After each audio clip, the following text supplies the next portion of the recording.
हरियाणा की हर अपडेट के लिए बेल आइकन दबाएं और सब्सक्राइब करें STV हरियाणा न्यूज। सदस्य महोदय ने जो विषय उठाया, अध्यक्ष जी, वास्तव में इसकी थोड़ी सी बैकग्राउंड में जाना जरूरी है। पहली बात तो यह है कि पॉलिसी बनाने का काम सरकार का होता है और इस दौरान अगर कोई पॉलिसी बनाते समय पहले या बाद में कोई चेंज करते समय कोई कमेटी बनाई जाती है तो कमेटी एक रिपोर्ट देती है। वो रिपोर्ट पॉलिसी का पार्ट तब बनती है जब उसको सरकार स्वीकार कर लेती है। कई बार रिपोर्ट्स कमेटी की होती है और सरकार रिजेक्ट भी कर देती है, लेकिन उसमें से एक पार्ट भी स्वीकार किया जा सकता है, पूरी भी स्वीकार की जा सकती है। ये सरकार का एक प्रेरोगेटिव है, ये आप लोग भी सरकार चलाते रहें, एक बात। दूसरी बात, ये जो पॉलिसी HSVP की, जिसका नाम पहले हुड्डा डिपार्टमेंट था, वो हमने ही कहा कि बड़ा कंफ्यूजन हो जाता है, कभी उस हुड्डा का श्रेय और अपश्रेय इधर चला जाता है, कभी इन हुड्डा का श्रेय और अपश्रेय उधर चला जाता है। तो बहुत बड़ा कारण है। नाम बदला नहीं है, केवल उसका हिंदीकरण किया, केवल उसका नाम का हिंदीकरण किया है। कोई एक बार एक सज्जन आ गए कोई विदेश से, तो विदेश से आने के बाद वो जगह जगह घूम गए, कहीं पंचकुला गए, कहीं गुरुग्राम गए, जगह जहां लिखा था Hooda plot, Hooda plot, Hooda plot. अब वो आदमी कहता है कि Hooda is such A rich person, he has thousands of एकड़ ऑफ लैंड। तो हमने बताया नहीं भाई, ये वो हुड्डा नहीं है, ये हमारे और हुड्डा है। तो हमने हरियाणा अर्बन डेवलपमेंट अथॉरिटी को, हरियाणा, सुनो बदल दो, सुनो तेलंगाना भाई, वहां आप जमीन लो, मुझे कोई दिक्कत नहीं है। वो हरियाणा अर्बन डेवलपमेंट अथॉरिटी का हिंदीकरण है हरियाणा शहरी विकास प्राधिकरण। हमने वही HSVP, हमने कोई नाम नहीं बदला है, केवल उसका अंग्रेजी से हिंदीकरण किया है, इसलिए उसका नाम हरियाणा शहरी विकास प्राधिकरण HSVP ये किया है। जैसे कहा मुख्यमंत्री जी ने, मैं जब मुख्यमंत्री था, जब ये सवाल आया था तो मैंने समझा दिया था लोगों को, भाई एक है Hooda Haryana urban development authority, दूसरा है HWODA Haryana overall development authority. चलिए, अब ये समझा पाए, चलो कोई बात नहीं, लेकिन हमें लगा कि हम अगर समझाने में फेल हो गए तो सारा कुछ इनके ऊपर आ पड़ेगा, मुश्किल में ना फंस जाए, इसलिए इनको बचाने के लिए हमने HSVP कर दिया। लोग तो बेटा साहब दूसरी तरह ही बोलते हैं। Harassment until death. अब चूंकि वो पॉलिसी उसी समय की बनी हुई है, आज की नहीं बनी हुई है। सिस्टम क्या था कि जब कभी किसी जमीन के ऊपर अनाउंसमेंट आती थी, ये पहले का है, हमारे आने के बाद नहीं, उससे पहले की बता रहा हूं, अनाउंसमेंट आती थी तो वो अनाउंसमेंट का सारा पैसा किसान को एक साथ नहीं दिया जाता था। किसी किसान को कभी दे दिया, किसी को कभी दे दिया, क्योंकि पूरे सेक्टर का मामला होता था और सारी अनाउंसमेंट पूरे सेक्टर के ऊपर पड़ती थी। तो जब भी किसी किसान की पेमेंट दी गई या उस किसान को पार्ट पेमेंट दी गई, उतना ही पोर्शन उठा के उसको नोटिस देते थे। मानो किसी सेक्टर का 10 किसानों का पैसा है, एक को दिया तो अनाउंसमेंट दे दी, दूसरे को दिया फिर अनाउंसमेंट का नोटिस दे दिया। ये HSVP के यानी हुड्डा के जो पुराने अधिकारी हैं, वो उनसे आप कंफर्म कर सकते हैं। और अनाउंसमेंट का विषय यह है, वो दौर सारा इतना लंबा है कि उसके ऊपर मैं अगर ये कहूं कि कोर्ट्स की अनाउंसमेंट लगातार इतनी आती रही कि HSVP और HSIDC, इनकी अगर माली हालत खराब हुई, कैश क्रंच आया, तो केवल अनाउंसमेंट के कारण से आया है। और वो अनाउंसमेंट ठीक है किसान को मिलती है, लेकिन भरनी भी सरकार को नहीं होती है, वो अथॉरिटी को या कारपोरेशन को नहीं भरनी है, भरनी होती है प्लॉट के होल्डर को, उसके ऊपर डिस्ट्रीब्यूट होती है। अल्टीमेटली ये समस्या उन सबकी भी थी। जब हम आए तो हमने देखा कि एक एक प्लॉट होल्डर को आज एक अनाउंसमेंट जा रही है, कल दूसरी जा रही है, फिर तीसरी जा रही है, फिर चौथी जा रही है। किसान को यानी डिपार्टमेंट के पास पैसा नहीं था, अथॉरिटी के पास, तो वो भी उधार चल रही है, 15% का इंटरेस्ट चल रहा है। और कई किसान मुझे मिले, वो कहते हैं ठीक है जी, मिले नहीं कोई बात नहीं, 1 नंबर का पैसा 15% इंटरेस्ट मिल रहा, हमको तो FD में नहीं मिलेगा, हमें क्या दिक्कत है, जल्दी आप मत दो, चलने दो जब तक चलता है। ये दोनों तरफ का एक सिस्टम चल रहा था। हमने कहा नहीं, जितने अनाउंसमेंट आ चुके हैं एक साथ सारे अनाउंसमेंट जिस दिन आए थे उसके हिसाब से आप सारा नोटिस दे दो। अब अनाउंसमेंट आई 2012 की, नोटिस जा रहा 2016 को, अनाउंसमेंट आ रही है 2008 की, नोटिस जा रहा 2015 को। तो जब सारे नोटिस इकट्ठे लोगों के पास पहुंच गए, पैसा तो आना ही था उनसे, नोटिस इकट्ठे दिए तो चिल्पा शुरू हो गई कि आखिर इतना पैसा हमारे ऊपर निकल आया, इतनी कैलकुलेशन, इतना पैसा, इतना इंटरेस्ट, हम कैसे देंगे, हम तो नहीं देते। तब ये झगड़ा शुरू हुआ और एक कोर्ट का डिसीजन आ गया। हालांकि उस डिसीजन को, कोर्ट का डिसीजन इसलिए हमें मानना है, सैद्धांतिक तौर पर उस डिसीजन के पीछे कोई बहुत बड़ा तर्क नहीं है कि जब तक आपने नोटिस नहीं दिया तब तक इंटरेस्ट नहीं लगेगा। ये कोर्ट का डिसीजन है। हमारा कहना यह था कोर्ट में भी कि जिसने पैसा 2012 में देना था, मानो 16 तक नोटिस नहीं गया, पैसा तो उसी के पास है, कॉस्ट ऑफ मनी उसी को देनी पड़ती है जिसके पास पैसा होता है। 2012 से उनको देना है, किसान ने भी 2012 से लेना है, विद इंटरेस्ट लेना है, तो सारा पैसा उसको 2012 से ही देना चाहिए। लेकिन कोर्ट ने फैसला किया नहीं, जो बीच का पीरियड है जब तक नोटिस नहीं गया तब तक उसको पता ही नहीं मैंने देना कि नहीं देना। इसलिए एक तो ये माफ करो, झगड़ा हुआ शुरू। दूसरा झगड़ा हुआ कि ये जो जमीनें हैं, कॉमन लैंड है, इस कॉमन लैंड का अनाउंसमेंट, अब थोड़ी बात मुझे पूरी करने दो, आप नोट करते रहो, लास्ट में पूछ लेना सब। मतलब इंटरवेंशन की कोई बात नहीं होती, इंटरफेयर ना करो, सारी बात समझाने दो, बाद में करेंगे। तो इसलिए इस दूसरा झगड़ा शुरू हुआ कि कॉमन लैंड की अनाउंसमेंट ये हम क्यों दें। मेरा इसमें यह कहना है कि कॉमन लैंड की अनाउंसमेंट भी, इसमें जो स्कीम 2000 हमारे आने से पहले की बनी हुई है, और ये 1977, 78, 85 जब भी हुडा डिपार्टमेंट बना होगा, अथॉरिटी बनी होगी, ये तब से चल रहा है, हमने आगे नहीं लगाया। लेकिन हमें बाद में समझ आया कि हाँ ठीक है, इनकी बात ठीक है। तब ये म्यूचुअल अंडरस्टैंडिंग हुई कि एक 3 जजेस की, रिटायर्ड जजेस की कमेटी बना दे। हमने ठीक है बना दे। 3 जजेस की कमेटी बनाई गई, उन्होंने अपना 63 में जो कुछ लिखा हुआ वो सारा फैसला हुआ। अब यह विषय एक और पैदा होता है कि ये जो लाभ मिलेगा, क्योंकि कॉमन लैंड के ऊपर अनाउंसमेंट नहीं होनी चाहिए, हम मानते हैं, लेकिन ये किसको दिया जाए। अब यहां एक, आप वकील हैं, सारा विषय समझते हैं, कॉन्ट्रैक्ट लॉ जो होता है, कॉन्ट्रैक्ट लॉ में दोनों पक्ष जिस बात को स्वीकार कर लेते हैं वो मान्य होता है। अगर कहीं कॉन्ट्रैक्ट लॉ में झगड़ा पड़ जाए तो जितना मान लिया है उसको कोई नहीं छेड़ सकता। जो नहीं माना जिस समय से, उस समय के बाद उसके ऊपर कोई आर्बिट्रेशन भी हो सकती है, कोई कोर्ट में भी जा सकता है, कोई फैसला भी हो सकता है, ये उसके बाद होता है। तब इसमें से ये विषय आया कि जिस आदमी ने लास्ट पेमेंट जिस दिन की है, लास्ट इंस्टॉलमेंट, इसका मतलब यह है कि उस व्यक्ति ने उस कॉन्ट्रैक्ट को माना हुआ है। आखिर जब लिया था तो ये सारी पॉलिसी देख के लिया था कि हमारे ऊपर लोड होना है।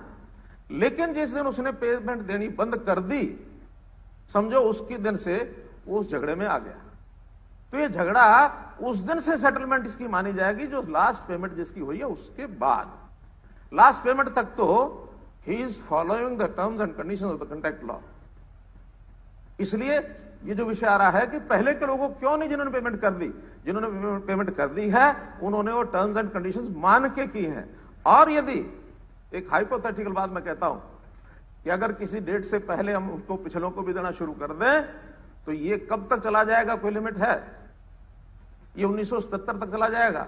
कब बननी थी एचएसबीपी यानी हुडा? 68 में। कब? जब से अलॉटमेंट शुरू हुई। चलो तब तक चला जाएगा, तब तक चला जाएगा। और अगर तब तक गया तो पता नहीं उस अथॉरिटी का क्या बनेगा, बचेगी कि नहीं बचेगी। और उसके घाटे पूरे करने के लिए जैसे उदय स्कीम में 27,000 करोड़ हमको देना पड़ा, फिर इस एचएसबीपी को भी, अभी तो उसके सारे पैसे अनाउंसमेंट के उतरे भी नहीं हैं, इससे ज्यादा और पड़ जाते हैं। इसलिए उस कॉन्ट्रैक्ट लॉ के नियम के हिसाब से कि जब तक पेमेंट कर दी है उसने, लास्ट पेमेंट, उससे पहले उस पर लागू नहीं होगी, ये उसके बाद होगी। तीसरा, हमने कमेटी बनाई है। कमेटी से बनाने से पहले भी ये झगड़ा धन में आ गया था, क्योंकि हम लोग बहुत सी स्कीमें ला रहे हैं कि मामला सेटलमेंट की तरफ लेके जाओ। अनाउंसमेंट बहुत ज्यादा हो गई है, झगड़ा मच गया, इंटरेस्ट देंगे नहीं देंगे, ये करेंगे वो करेंगे। हम एक सेटलमेंट स्कीम लाए। And scheme is always a scheme, scheme is not the policy. Scheme सरकार जो बनाएगी वो पब्लिक के वेलफेयर में बनाएगी। जिसने उसको स्वीकार करना कर ले, जिसने नहीं करना पेंडिंग पड़ा रहेगा। हम एक स्कीम लाए लमसम, फर्स्ट जो स्कीम है वन टाइम सेटलमेंट स्कीम, कि जो आज की डेट में आपका बैलेंस है अमाउंट 40% खत्म करो, 60% जमा कराओ, कोई हिसाब किताब नहीं, जाओ बैलेंस निल। और उस समय 60,000 लोग बाकी थे जो डिफॉल्टर्स थे, जिसमें से 24,000 लोगों ने उस स्कीम का लाभ उठाया है। वो स्कीम जो डाली गई थी 40% की, 15/5/18 को डाली थी, 16/7/18 को बंद हो गई। 24,163 लोगों ने लाभ उठाया और जो रिबेट दिया गया 568 करोड़ का रिबेट दिया गया। कुछ दिन बाद विषय आया कि नहीं, कुछ लोग रह गए हैं, इसको एक्सटेंड कर दो। उसी समय ही आ गया जब 2 महीने खत्म हुए 16/7/18 को, फिर विचार विमर्श किया, 1-1.5 महीना उसमें निकल गया निर्णय करने में। ठीक है, इसको एक दूसरी स्कीम के नाते लाओ जिसका नाम होगा last and final settlement scheme, लेकिन 40% में नहीं लाओ, थोड़ा रिबेट कम करो, वरना वो लोग कहेंगे कि हमने 40% 2 महीने पहले दिया था। फिर ये स्कीम आई 37.5% की, 37.5% की स्कीम, ये भी 1/11 को शुरू हुई, 1 महीने के लिए 30/11 तक चलाई, और इसमें 4,027 लोग फिर आ गए और उनको भी रिबेट 93 करोड़ रुपए का रिबेट दिया। तो ऐसे कुल मिला के 24 और 4 28,000 लोगों ने स्कीम का लाभ उठाया। 32,000 में से अगले 1.5-2 साल जब तक अब स्कीम नहीं आई, एक 15-16,000 लोग और, हो सकता है उनका थोड़ा थोड़ा अमाउंट हो, लगा गया पता नहीं स्कीम आएगी कि नहीं आएगी, उन्होंने पूरा जितना बाकी था बकाया विदाउट टेकिंग एनी रिबेट, उन्होंने पैसा जमा करा दिया।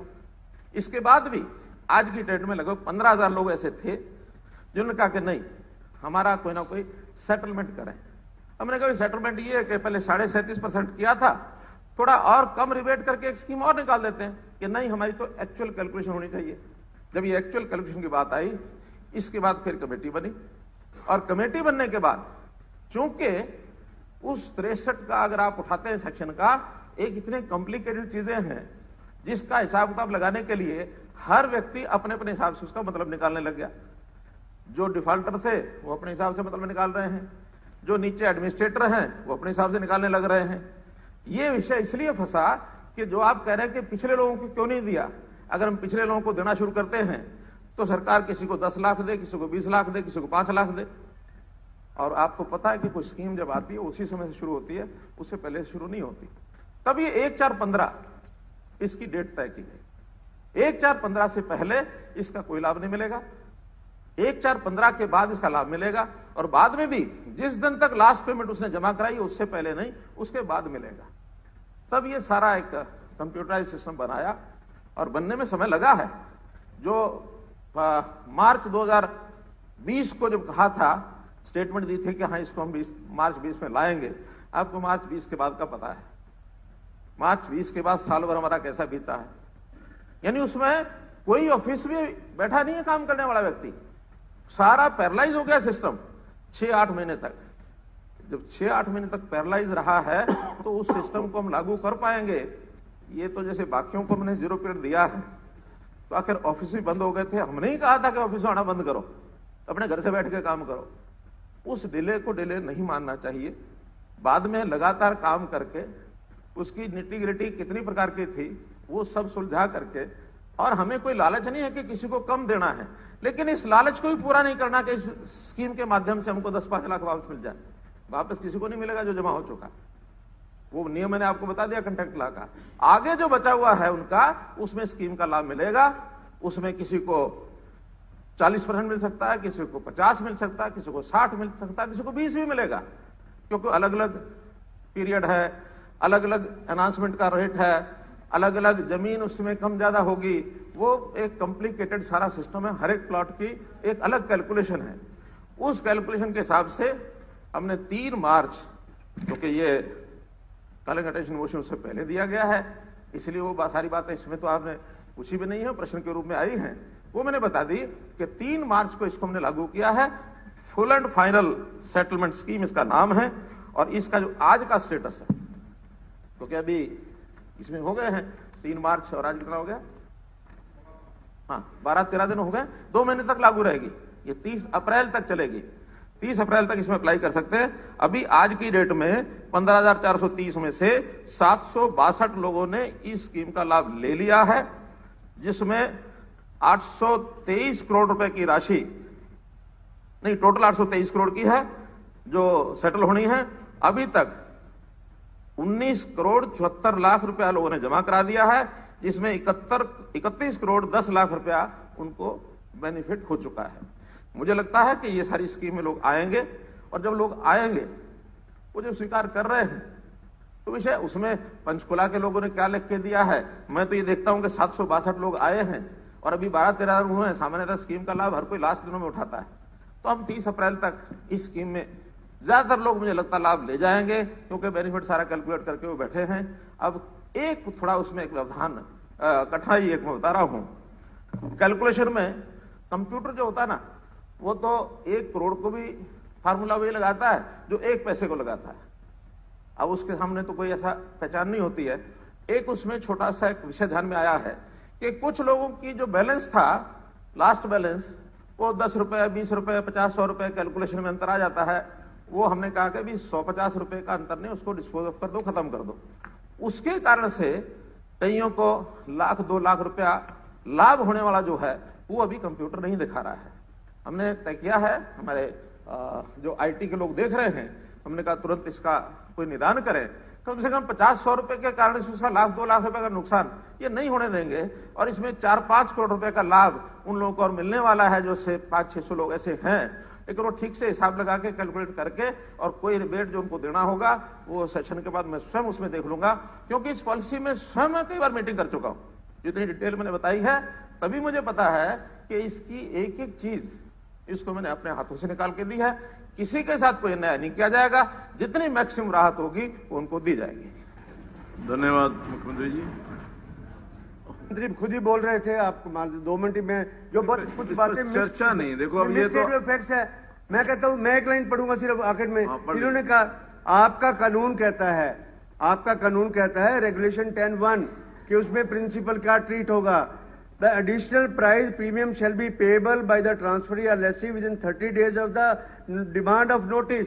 तो आपने कहते कि आपने 5 साल नोटिस दिया, 7 साल नोटिस नहीं दिया, और कॉन्ट्रैक्ट की बात क्या है कि अलाटी तो पुअर है, अलाटी तो इकोनॉमिक ड्यूरेस में है, अलाटी का प्लॉट कैंसिल कर दोगे, उसके खिलाफ रिकवरी कर दोगे, वो तो बेचारा साइन करेगा, सब कुछ करेगा, it's economic duress otherwise also. और ये जो आपकी ज्यादा इस 10(1) को बदलिए, इसमें लिखिए कि जो प्रिंसिपल अमाउंट होगा जिस दिन आप नोटिस देंगे उस दिन का इंटरेस्ट भी कैलकुलेट होगा। ये सेक्शन नहीं कहता इस बात के लिए, ये सिर्फ प्रिंसिपल के लिए कहता है, और प्रिंसिपल आपने टाइम में मांगा नहीं, और इस वजह से आगे से इंटरेस्ट देगा, शुरू में इंटरेस्ट नहीं देना पड़ेगा। देखिए, ये चीज जो कोई हमने बनाई नहीं है। मुझे ये बता दीजिए कि आखिर नोटिस 2000, हम तो 2014 के अक्टूबर में आए हैं, 2014 के अक्टूबर से पहले कितनी अनाउंसमेंट कोर्ट्स की आई हुई हैं। अगर आपके पास तो खैर नहीं होंगी, डिपार्टमेंट के पास होगी, मैं डिपार्टमेंट से निकाल के आपको दे दूंगा कि आखिर उससे पहले के नोटिस क्यों नहीं दिए गए, उसके पीछे क्या कहानी है। 5-5 साल, 3-3 साल, 4-4 साल आपके टाइम के भी हैं, क्योंकि ये अनाउंसमेंट 2000 ज्यादा इसका जो फ्लक्स है वो 2009-10 के बाद आना शुरू हुआ है। तो जो 9-10 के बाद भी आना शुरू हुआ है उसका नोटिस तुरंत, जैसे अनाउंसमेंट आया तुरंत जाना चाहिए। वो जब नहीं चल रहा था तो डिपार्टमेंट उसी लेथार्जी में चलता रहा। हमें तो जाकर के 2017 में जब ध्यान में आया तब उनको कहा कि एक साथ सबको नोटिस निकालो, चाहे वो पैसा उसके पास है नहीं है। हमने तो यहां तक प्रावधान कराया कि आपके पास पैसे नहीं है, हम आपको बैंक से लेके देंगे, आपका प्लॉट बैंक को हाइपोथिकेट हो जाएगा, जो किस्त आपने हमें देनी है उठा के बैंक को दे देना। हमने रास्ते निकालने के लिए बहुत प्रयत्न किए हैं, और जो चीज पीछे से चली आ रही है, अब वो कहानी जरा अच्छी नहीं है, वरना मैं सुना देता। धन्यवाद मुख्यमंत्री जी। माननीय सदस्यगण, अब वर्ष 2021-22 के लिए बजट